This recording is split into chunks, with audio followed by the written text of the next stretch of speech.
Hello everyone, আমি স্নিগ্ধা। বছরের প্রথম বিয়ে বাড়ি বলে কথা, তাই সুন্দর করে রেডি হয়ে নিয়েছি সবাই মিলে একদম টাইম মতো। আজ আমি এই সুন্দর ব্লু কালারের চুড়িদারটা পরেছি। এটা আমার খুব পছন্দের একটা কালার, তার সাথে চুড়িদারটাও ভীষণই প্রিয়।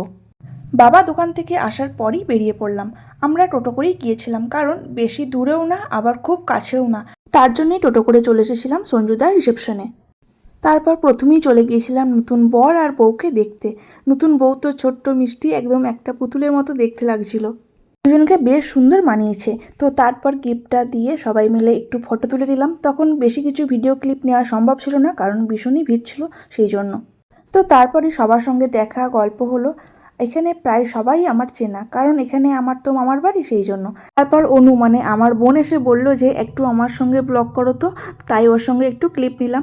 তাই সবার সাথেও একটু করে ভিডিও ক্লিপ নেওয়ার চেষ্টা করেছি। তারপর তো খাওয়া দাওয়া শুরু করে দিয়েছিলাম। বেশ অনেক রকমের স্টল ছিল।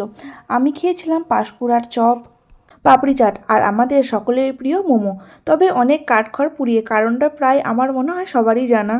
এখন তো প্রায় সবারই মোমো হচ্ছে প্রিয় খাবার, তাই সেই কারণের জন্যই মোমো স্টলে এত ভিড় ছিল যে কি বলবো। অন্য স্টল থাকার সত্ত্বেও মোমো স্টলে সব থেকে বেশি ভিড় ছিল কাল। তারপর মা, বোন, দিদা সবাই চা নিয়েছিল। তো আমি চাটা আর খাইনি রাতের বেলা বলে, তো সবাই চা খাচ্ছিল, আমি সেইটার একটু ক্লিপ নিয়েছিলাম। তো তারপর সবাই মিলে বেশ কিছুক্ষণ গল্প মজা করার পর চলে গিয়েছিলাম খাবার জায়গায়, কারণ বেশ রাত হয়ে আসছে, এবার বাড়ি ফিরতে হবে তো সেই জন্য।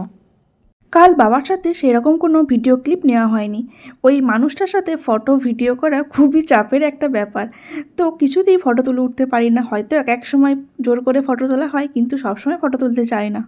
তো সবসময় ওরা একটু ক্যামেরার সামনে আসতে একটু লজ্জাবোধ করে, তো সেই জন্য সবসময় জোরও করি না। তো তারপর আমরা বসে পড়েছিলাম খেতে।